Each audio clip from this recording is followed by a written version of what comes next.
మహిళలు ఎవరైతే ఈబీ కేంద్రం ఈరోజు ప్రారంభించుకుంటారో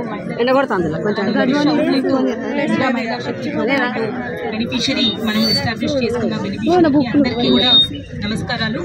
ఈరోజు మనము చాలా ఒక 3 ముఖ్యమైన గవర్నమెంట్ పథకాలని ఇక్కడ ప్రారంభించుకుంటున్నాము. ఒకటి Indira Mahila Shakti fish outlet, mobile fish outlet అనేది మనం గవర్నమెంట్ సబ్సిడీ 60% సబ్సిడీ కింద తీసుకొని ప్రారంభించుకున్నాము. అలానే ఇక్కడ కాస్ట్ మొత్తం ఆల్మోస్ట్ 11 lakhs వరకు ఉంటే దాంట్లో సబ్సిడీ పోను వాళ్ళ పెట్టుబడితో పాటు ఇది మొదలు పెట్టుకున్నాము. జిల్లాలో మొత్తంలో ఒక యూనిట్ ఫస్ట్ ఇక్కడే స్టార్ట్ చేసుకుని ఇది సక్సెస్ఫుల్గా రన్ అయితే ఇంకా వేరే యూనిట్స్ కూడా మనము ప్రారంభించుకోవాల్సి ఉంటుంది. అలానే రెండోది ఐకేపీ సెంటర్స్.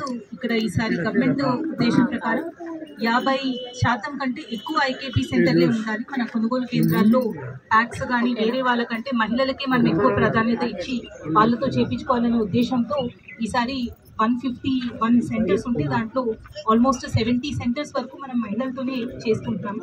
ఇప్పటికీ జిల్లాలో మనకి ఒక 70 సెంటర్స్ స్టార్ట్ అయినాయి. అక్కడ కూడా ఒక 30 కేంద్రాల్లో ధాన్యం రావడం కూడా మొదలైంది. మిగతావన్నీ కూడా ధాన్యం వస్తూ ఉండగా మనం స్టార్ట్ చేస్తాము.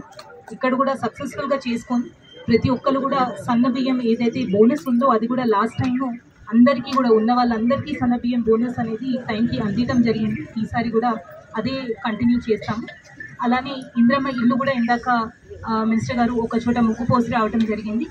పైలట్ విలేజెస్ ఏవైతే ఉన్నాయో సెలెక్టెడ్ విలేజెస్లో చాలా వరకు వాళ్ళు ప్లింత్ ప్లస్ గోడలు కూడా లేపడం జరిగింది. మిగతా అన్ని విలేజెస్లో కూడా వెరిఫికేషన్ ఇప్పుడు ఆల్మోస్ట్ పూర్తి అయిపోయింది. కాబట్టి వచ్చే 2 వారాల్లో అక్కడ కూడా ఇంద్రమ్మ ఇల్లు అన్నీ కూడా శాంక్షన్ కోసం మనము లిస్టులు అన్నీ కూడా ప్రిపేర్ చేసుకోవడం జరుగుతుంది.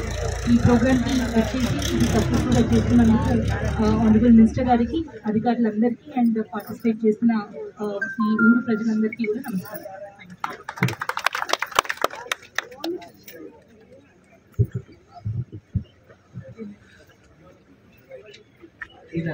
కార్యక్రమానికి గౌరవ ప్రభాకర్ సార్ మాట్లాడుతున్నారు.